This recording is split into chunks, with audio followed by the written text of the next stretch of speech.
বিনিয়োগকারী বন্ধুরা আসসালামু আলাইকুম। আশা করি আপনারা ভালো আছেন। আজকে আমি যারা শিখতে চাই বা যারা মনে করে যে আমি কিছু দিলে ওখানে কিছু শিখতে পারবে, ওখানে কিছু জানার থাকবে বা অন্য কিছু শেখার থাকবে, তাদের জন্য আমি একটা অ্যানালিসিস আলোচনা নিয়ে এসেছি। আমার আলোচনাটা হচ্ছে চার্ট অর প্যাটার্ন ড্রয়িং।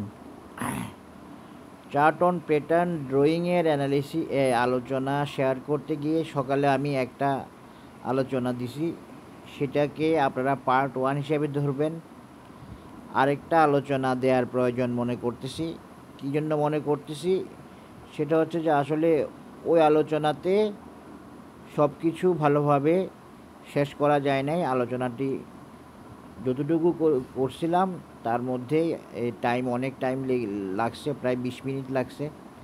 এই জন্য আমি আরেকটা আলোচনা দিচ্ছি, chart or pattern drawing system part 2 হিসেবে। আশা করি আপনারা যারা উৎসাহী তাদের কাজে লাগবে, যারা জানতে চান এবং মনে করেন যে আমি জানালে জানতে পারবেন তাদের কাজে লাগবে। আসেন এখন আমরা প্রায় সময় আমি বা কোনো অ্যানালিস্ট দেখবেন বলে short term, long term, mid term, এই কথাগুলো বলে, আপনারা জানেন। তো এই কথাগুলো কেন বলে আসলে কোন শেয়ারটা নিলে ভালো হবে এটা একটু ভাবতেছি। আসলে এই কথাগুলো বলা মানে হচ্ছে আসলে একটা চার্টের অনেক দীর্ঘস্থায়ী সময় থাকে, যেমন ধরেন 20 বছর, 15 বছর, 10 বছর মেয়াদি চার্ট থাকে। তো সেখানে দেখা যায় কি চার্টের মধ্যে স্বল্প সময় একটা টার্গেট থাকে, মধ্য সময়ে একটা টার্গেট থাকে, চার্টের টাইমের না। Short term, mid term, long term এগুলো কোনো টাইম না, টাইম বেসিস না, এগুলো হচ্ছে আসলে চার্ট বেসিস, চার্টের পজিশন বেসিস, চার্টের লেংথ বেসিস। আপনার একটা চার্টে যদি একটা টার্গেটে কমপ্লিট হয়ে যায় তাহলে সেটা শুধু একটা অ্যানালিসিস দিলে হবে বা একটা টার্ম বললে হবে, সেটা আপনি লং টার্ম বললেই শেষ। এখন ধরেন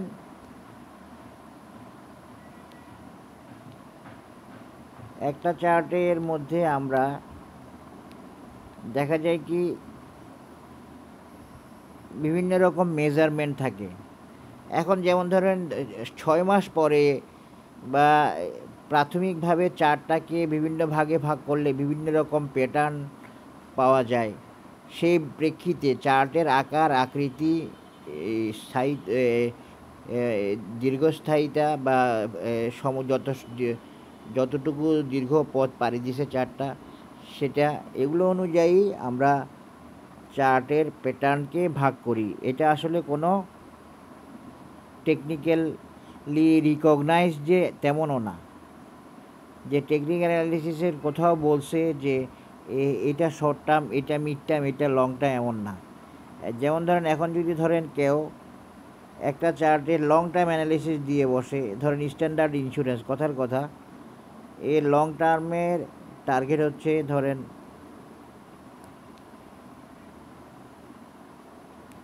120 টাকা। তো এখন যদি আপনি এখনই বলে দেন যে স্ট্যান্ডার্ড ইন্স্যুরেন্সের টার্গেট 120 টাকা, তাহলে তো আপনি ওই লোকটা আপনার দ্বারা মিসগাইড হবে। এই জন্য চার্টের আকৃতি, চার্টের ব্যাপ্তি, চার্টের টপ বটম এগুলো বুঝে আমরা চার্টগুলোকে নর্মালি বিভিন্ন প্যাটার্নে টার্মে ফেলার চেষ্টা করি। এটা কোনো কনফার্ম বা এটা কোনো স্বীকৃত বিষয় না। আশা করি বুঝতে পেরেছেন। এখন ধরেন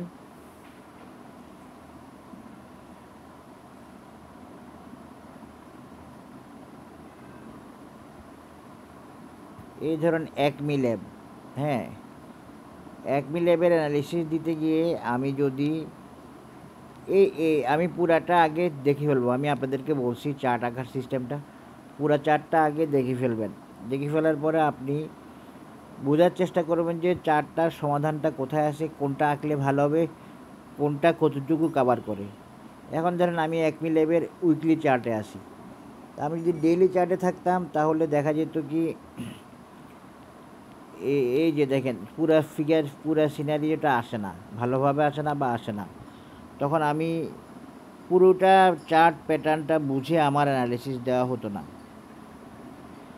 এখন আমি যদি উইকলিতে যাই, উইকলিতে যেতে হবে এমন না, আমি যদি উইকলিতে যাই আমার আন্ডারস্ট্যান্ডিংয়ের জন্য আমি উইকলিতে গিয়ে দেখলাম, পুরোপুরি চার্টটা বোঝার চেষ্টা করলাম, তারপরে আমি অ্যানালিসিস দিলাম। তা আসেন এখন আমরা যে বলি short term, mid term, long term, এখন দেখেন একমি ল্যাব দিয়ে আমি বুঝাই আপনাদেরকে, এখানে কোনো short term, long term, mid term কিছু বলা নাই, কিন্তু আমি এই চার্টটাকে এখন 3 ভাগে ভাগ করে আপনাদের জন্য শেয়ার করব। কারণ কি, তাহলে পরে আপনারা শর্ট টার্মে গিয়ে ধোকা খাবেন না, কারেকশান ধরতে পারবেন, টার্গেট কনফার্ম করতে পারবেন, সেল দিতে পারবেন।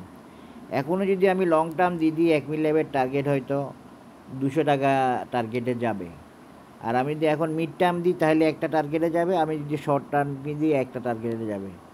এটা হলো চার্টের টার্মের বিভাজন, টার্মে ভাগ করার কারণ বা পদ্ধতি, কিন্তু এটা কোনো রিকগনাইজড, ওয়েল অর্গানাইজড বা ওয়েল সাজেস্টেড, ওয়েল ডিফাইন্ড কোনো সংজ্ঞা না short term, mid term, long term. এই জন্য টেকনিক্যাল অ্যানালাইসিস কঠিন। আপনাকে বুঝতে হবে কোন চার্টটা আপনি দিবেন, শর্ট টার্মটা দিবেন না মিড টার্মটা দিবেন না লং টার্মটা দিবেন, কোন টার্মে যাচ্ছে প্রাইস, কোন টার্মের টার্গেট লেভেলে প্রাইজের যাওয়ার ইচ্ছা, সেটাকে আপনাকে বুঝতে পারতে হবে। সেটা আপনার ক্যাপাসিটি, সেটা আপনার এক্সপেরিয়েন্স, সেটা আপনার প্র্যাকটিস, সেটা আপনার নলেজ দিয়ে আপনাকে ঠিক করতে হবে। তো সবাই তো চার্ট দেয়, আপনারা দেখে আসতেছেন আশা করি। তো কয়জনের চার্ট ওকে হয় বা ওকে হয় না? ওকে হয় নাই তো বেশি, ওকে হয় কয়জনের বা কয়টা হয়। এই জন্য চার্টটা আসলে একটু কঠিন, এবং আমি যে চার্ট নিয়ে ভিডিও দিচ্ছি এখানে অন্যতম কারণ হচ্ছে আমি যাদের কোর্স করায় আসছি ওনাদের এখনও এই জায়গাটাতে অনেক কারো হয়তো সামান্য দুর্বলতা রয়ে গেছে। আমার একটা উদ্দেশ্য হচ্ছে ওনাদেরকে আলোচনাগুলো আরেকবার শেয়ার করা, আর একটু ভালোভাবে, আর একটু ইলাবোরেটলি, এবং যারা শিখতে চাইবে নতুন আমার ফলোয়ার, আমার গ্রুপে যারা আছে, তারা আমার চ্যানেলে যারা আছে, তারা যদি বুঝতে চায় এটা তাদের ইচ্ছা। আমি বলবো না যে আমি বেস্ট বলতেছি বা আমারটা ওকে। তো আলহামদুলিল্লাহ আমার চার্ট যতগুলো ওকে হয়েছে আলহামদুলিল্লাহ, আমি কারো এইভাবে ওকে পাই না এখনও। তো এই জন্য আমার এটা এটা আপনাদের সাথে শেয়ার করতে সাহস করাও এটা একটা কারণ যে চার্ট আল্লাহর রহমতে ওকে হয়, এবং টাইমিং এবং মেজারমেন্ট এবং কোনটা যেতে পারবে কোনটা যেতে পারবে না এগুলো বুঝতে পারার ব্যাপারটা ইম্পর্টেন্ট। এখানে সব কিছু মিলিয়েই আসলে দেখা যাচ্ছে কি চার্ট আঁকাটা একটু চ্যালেঞ্জিং, একটু কঠিন, বা একটু একটু মানে ডিফিকাল্ট। যেমন ধরেন আমার কোর্স মেম্বাররা সবাই মাশাল্লাহ খুব কোয়ালিটিপূর্ণ, বাট এখনও ওনারা ওভাবে এক্সপার্টাইজ গ্রো করতে পারে নাই, করতেছে। তো সেটাও আমার একটা মূল কারণ এই চার্টগুলোর অ্যানালিসিস শেয়ার করা। আসেন এখন দেখেন, আমি আর কথা বাড়াচ্ছি না। এই যে আমি সেকেন্ড পার্ট হিসেবে চার্ট অ্যানালিসিস দিচ্ছি, এখানে দেখেন আমি একমি দিয়ে দেখাই দিচ্ছি। আমি এখানে একমিকে কিন্তু 3টা ভাগে ভাগ করি আমি দেখাতে পারবো। যেমন ধরেন আমি একমিকে এখন শর্ট টার্ম অ্যানালিসিস বললে আমি বলবো যে শর্ট টার্ম অ্যানালিসিস হচ্ছে এইটা, খেয়াল করেন 118, এটা মনে আমি দিছিও। হ্যাঁ, আমাকে যদি বলে যে মিড টার্ম অ্যানালিসিস কত এক মিনিট, তাইলে আমি বলবো যে এইটা 138। দেখেন শর্ট টার্ম 118, এখানে গিয়ে সে কারেকশান হবে। এখন যদি আমি শুরুতে বলে দিই যে 138, তাহলে কিন্তু এটা যাচ্ছে না, এটা এখানে সে যাবে কি না তো এখনও কনফার্ম না, কিন্তু এইটা হলো ওর নেক্সট টার্গেট 118, এইটা যাবে আপনি আশা করতে পারেন। এরপরে যে 118 138 যাবেই এমন কোনো গ্যারান্টি তো আপনার কাছে নাই। হ্যাঁ আসে, সেভাবে সে লেভেলের অ্যানালিসিস বুঝতে হবে, তাইলে হয়তো আপনি অনেকটুকু আশা করতে পারবেন যে মিড টার্ম অ্যানালিসিসটাও যাওয়া সম্ভব। আপনাকে সেরকম ভালোভাবে টেকনিক্যাল অ্যানালিসিস শিখতে হবে, জানতে হবে, বুঝতে হবে। এখন 1 মিনিট তাইলে আমরা মিড টার্ম অ্যানালিসিসটা কত দিলাম? 138 টাকা। এখন দেখেন আমরা 2টা অ্যানালিসিস পেয়ে গেছি। এখন যদি আমাকে বলা হয় তুমি 1 মিনিট একটা লং টার্ম অ্যানালিসিস দাও, তাহলে আমি কি করতে পারি? আমি এখানে একটা ধরেন আমি একটা প্যাটার্ন পাই কিনা দেখি। না, পাই না। তা আমি যদি এখান থেকে টানি তাহলে আমি একটা প্যাটার্ন পাই। এটা জাস্ট আমি অ্যাজ ফর এক্সাম্পল দেখাচ্ছি। এখান থেকে আমি একটা প্যাটার্ন পাই না কি দেখি। হ্যাঁ, ধরেন এখান থেকে আমি একটা প্যাটার্ন পাই। আমি এখানে টানলাম এবং আমি দেখাই দিলাম 1 মিনিট লং টার্ম অ্যানালিসিস কত? 100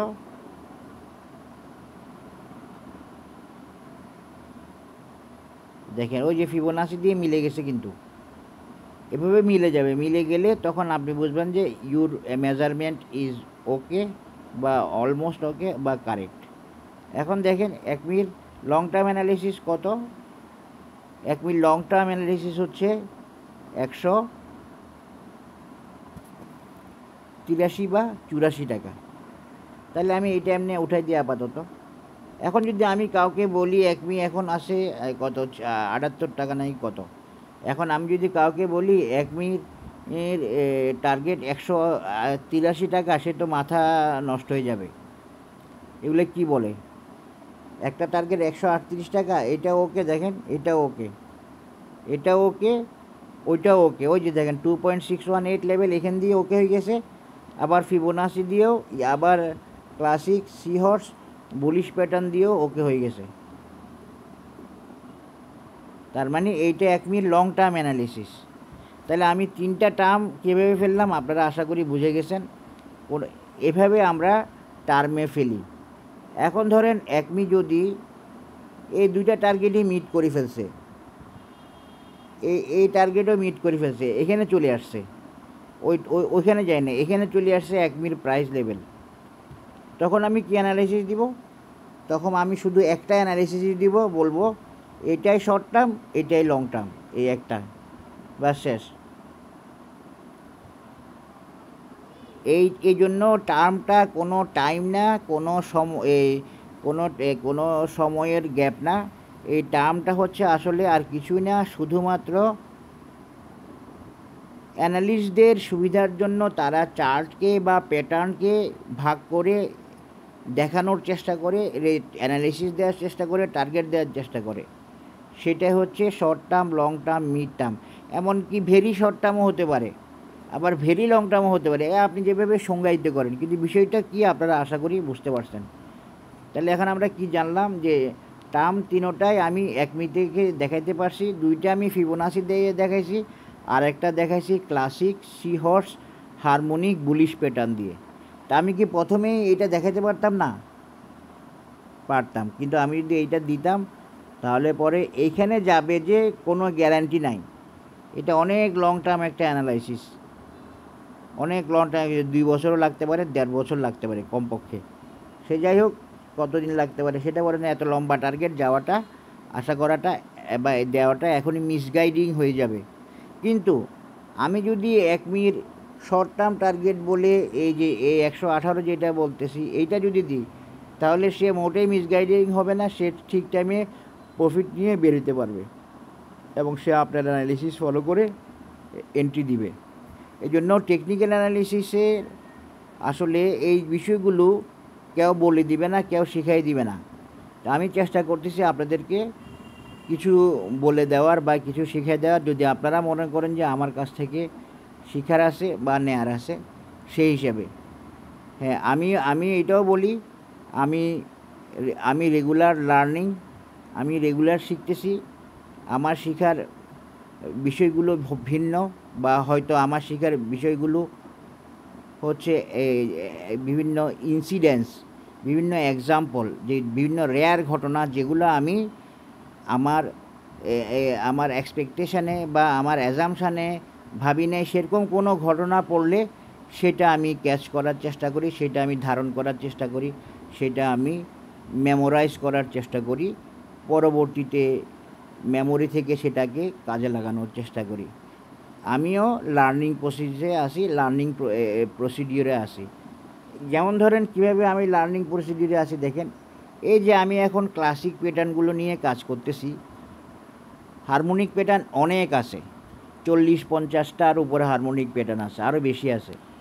বাট আমি ক্লাসিক প্যাটার্নগুলো নিয়ে কাজ করতেছি আজ থেকে 1 বছর। এবং আমার যখন গ্রুপ ছিল এবং আমার গ্রুপে যখন 250-200 মেম্বার ছিল, আমি গ্রুপে মেম্বার নিতাম না, কমাই ফেলতাম। রেগুলার না থাকলে ওদেরকেও বাদ দিতাম, আর যাকে তাকে আমি গ্রুপ মেম্বার করতাম না, ওই পরিচয় না দিলে গ্রুপ মেম্বার করতাম না। তো সেই হিসেবে আমার খুব কম গ্রুপ মেম্বার ছিল। সেখানে আমি ওনাদেরকে বলছি প্রায় 1 বছর আগে আমি এই প্যাটার্নগুলো নিয়ে কাজ শুরু করব। তো আলহামদুলিল্লাহ কাজ শুরু করছি এবং এই প্যাটার্নগুলো এখন একদম টু দ্য টাইমে আমার এই প্যাটার্নগুলো প্রয়োগ করা, শিখা সব কিছু হয়েছে। মজার ব্যাপার কি জানেন, এই বাজারটা আসে ক্লাসিক প্যাটার্নের উপরে। এই বাজারের গত 2 বছরের মুভমেন্টটা সম্পূর্ণ ক্লাসিক প্যাটার্নের উপর, যেটা আমি আপনাদেরকে রেগুলার বেসিসে দেখাচ্ছি।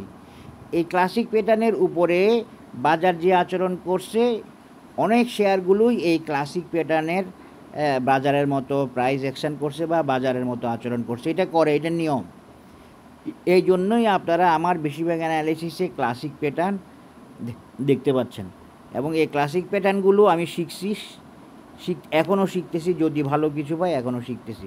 তো যে জন্য বললাম শিখার ব্যাপারটা, এবং ক্লাসিক প্যাটার্নগুলো যে কত ইফেক্টিভ আপনারা এখন সেগুলার প্রমাণ পাচ্ছেন আশা করি। তো আজকে এখানে শেষ করছি টেকনিক্যাল অ্যানালিসিসের আজকে যে আলোচনাটা করলাম। এটা করার পরে চার্ট ড্রয়িংয়ের আর কোনো আলোচনা করব না। এটা সেকেন্ড এবং লাস্ট। এখানে আপনারা সবচেয়ে বেশি ব্যবহার করবেন ফিবোনাচিকে। এই পরামর্শটা দিয়ে রাখলাম চার্টের ক্ষেত্রে। ফিবোনাচি হচ্ছে সবচেয়ে best number 1 support and resistance, এবং বাজার ফিবোনাচিতেই আসে, বাজার ফিবোনাচিতেই থাকে। অন্য কিছু ওইভাবে খোঁজার দরকার নেই। বাকি যা সাপোর্ট রেজিস্ট্যান্স আছে ওগুলো তো থাকবেই, ফিবোনাচি দিয়ে মেজারমেন্ট দেওয়ার চেষ্টা করবেন। আজকে এখানে শেষ করছি। সবাই ভালো থাকবেন, ধন্যবাদ, আসসালামু আলাইকুম।